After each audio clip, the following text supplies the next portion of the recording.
Si gendut pikir dia hanya menceritakan semua masalahnya kepada Xiao Tian. Tapi dia lupa kalau Huan Ran bisa mendengar semua curhatannya.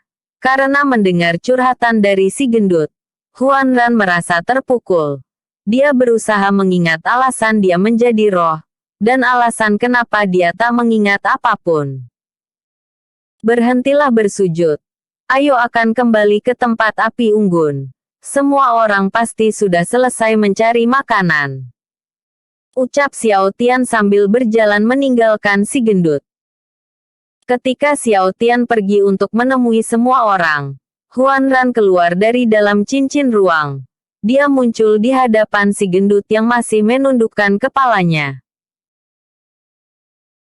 Dengan wujudnya yang begitu cantik seperti seorang dewi, dia melihat si gendut dengan tatapan rasa bersalah.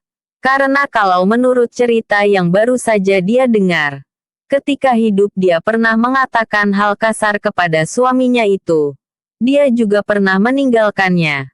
Bahkan alasan di balik pembantaian keluarganya mungkin berhubungan dengannya. Perlahan wajah cantiknya dipenuhi air mata. Dengan air mata di wajahnya yang tak bisa dia tahan lagi, dia berkata, "Kenapa? Kenapa Mas Endut menyembunyikan semua ini dariku? Kenapa kau menceritakan semuanya?" Ketika Xiao Tian bertanya. "Aku tahu.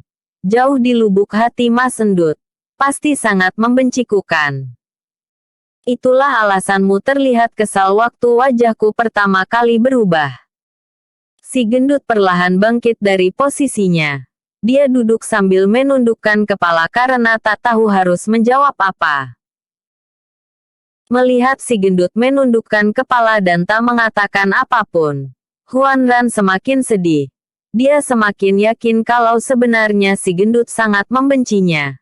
Dengan wajah penuh air mata dia berkata, "Kau bahkan tak ingin menatapku. Sebenci itukah kau padaku? Aku jadi heran. Kalau kau sangat membenciku, kenapa kau mengizinkanku ikut denganmu? Aku akui setelah mendengar ceritamu. Aku hanyalah istri yang tak berbakti. Aku tak layak berada di sisimu. Maafkan aku karena merepotkanmu selama ini. Kalau begitu sampai jumpa." Ucap Huan Ran sambil pergi meninggalkan si gendut. "Berhenti. Kau pikir kau mau kemana?" Teriak si gendut yang masih menundukkan kepalanya. "Kenapa kau menghentikanku? Menatap wajahku saja kau tak mau." Aku ingat waktu di Kerajaan Awan. Raja Jiaxin pernah berkata, kalau semua istri pangeran kerajaan es pasti akan mati.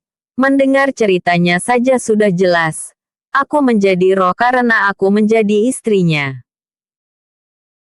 Aku juga ingat. Pangeran kerajaan es juga mempunyai hobi aneh. Kalau dia sudah bosan dengan istrinya, dia akan mengirim istrinya ke rumah bordir. Atau menjadikan istrinya pemuas nafsu para prajuritnya. Setelah mengingat itu kau pasti berpikir, kalau aku ini sudah kotor, kau semakin membenciku sehingga tak ingin menatapku. Iya kan? Ucap Huan Ran sambil melanjutkan melangkah pergi. Sudah kubilang berhenti. Ucap si gendut sambil mengeluarkan banyak air mata. Dia masih belum siap menceritakan semua ini kepada Huan Ran. Dia bingung harus mulai dari mana. Makanya dia hanya bisa berkata berhenti. Karena melihat si gendut masih bersikeras menundukkan kepalanya, Huan Ran melanjutkan langkahnya. Sudah kubilang berhenti. Kenapa kau tak mau mendengarkanku? Aku masih belum siap menceritakan semua ini padamu. Kenapa kau begitu keras kepala?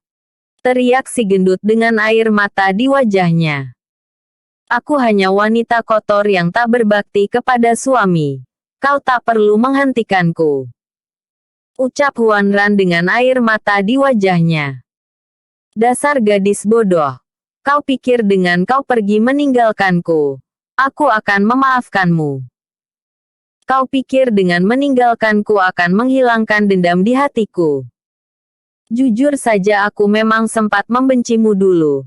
Tapi aku juga sangat mencintaimu. Aku sangat bingung dengan perasaanku. Harusnya aku membencimu setelah terjadi pembantaian terhadap keluargaku. Tapi lihatlah aku yang sekarang. Hanya karena perkataan raja itu. Aku mencoba percaya kalau kau meninggalkanku hanya untuk melindungiku. Aku ingin percaya kalau kau melakukannya. Karena tak ingin pangeran biadab itu membunuhku. Tapi sepertinya dia tak menepati janjinya. Aku sedikit menyesal berpikiran buruk kepadamu waktu itu. Untuk sekarang tolong jangan tinggalkan aku. Temani aku hingga kebenarannya terungkap. Kalau kau sudah mengingat semuanya, ceritakanlah padaku. Apa alasan dibalik kepergianmu? Ucap si gendut. Mendengar ucapan si gendut, Huanran menghentikan langkahnya. Dengan keraguan di dalam benaknya dia berkata, "Jika aku mengkhianatimu bukan untuk melindungimu, apakah kau tetap akan mencintaiku? Jika itu kenyataannya, maka aku akan berusaha melupakanmu." Jawab si gendut. "Begitu ya. Lalu jika aku melakukannya untuk melindungimu, apakah kau akan menerimaku kembali?" Tanya Huanran. "Kalau itu memang benar, aku akan mencintaimu melebihi nyawaku. Aku akan melakukan apapun agar kau tetap di sisiku," jawab si gendut. "Tapi, ada kemungkinan kalau aku adalah wanita yang kotor. Aku pasti mati setelah dipermainkan pangeran bejat itu," ucap Huanran. "Aku tak peduli meski kau telah dinodai. Di mataku kau tetaplah wanita yang suci. Tak peduli apapun kata orang. Aku akan tetap mencintaimu dengan setulus hati," ucap si gendut. "Tapi kini dunia kita berbeda. Aku hanyalah sebuah roh. Apakah Mas Endut masih mau menerimaku?"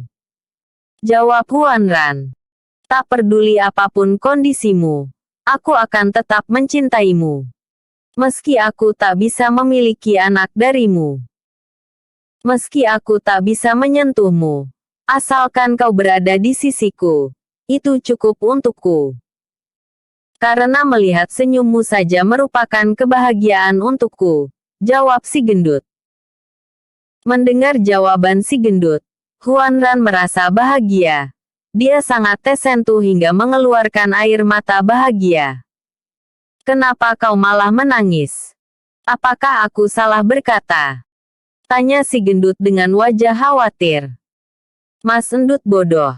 Ini namanya air mata kebahagiaan. Aku tak pernah merasa sebahagia ini. Andai saja aku diberi kehidupan kedua, aku ingin terlahir kembali menjadi manusia dan mempunyai pendamping sepertimu," jawab Huanran sambil menghapus air matanya. Apa kalian sudah mesra-mesraannya?" tanya Xiao Tian yang tiba-tiba muncul di tengah-tengah mereka. "Bos. Guru. Sejak kapan kau berada di sini?" tanya si gendut. "Sejak kau bilang berhenti. Kau pikir kau mau kemana? Kenapa kau menghentikanku?" ucap Xiao Tian sambil mempraktekkan apa yang telah dia lihat. "Kenapa kau malah menangis?" ucap Xiao Tian sambil mempraktekkan apa yang telah dia lihat. Melihat Xiao Tian mempraktekkan semuanya, si gendut merasa malu dan berteriak. "Hentikan. Kalau sampai ada yang lihat aku bisa-bisa malu. Jangan khawatir, kami semua melihatnya kok. Meski kami tak bisa melihat hantu itu, kami melihat jelas ekspresi menyedihkanmu," ucap Kaibo. Kalian melihat semuanya?" tanya si gendut dengan wajah memerah. Semua orang menganggukkan kepalanya. "Tentu saja. Tak ada satu gerakan pun yang terlewat," ucap Jingmi. "Tak ada satupun ucapanmu yang tak kami dengar," ucap Huang Li.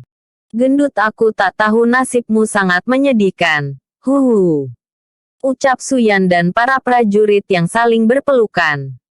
Mendengar jawaban semua orang, si gendut menundukkan kepalanya karena malu. Begitu ya, ucap si gendut sambil menundukkan kepala. Kaibo berjalan mendekati si gendut. Dia memegang pundaknya dan berkata, "Jangan murung. Kami tak akan mentertawakanmu. Meski kau menangis seperti anak kecil, kami tahu beban yang kau rasakan. Kami malah ingin marah karena kau menanggung semuanya sendirian. Lain kali kalau ada masalah katakan saja. Kami akan berusaha membantumu. Karena kita adalah teman," ucap Kaibo dengan wajah serius. Si gendut memasang wajah sedih.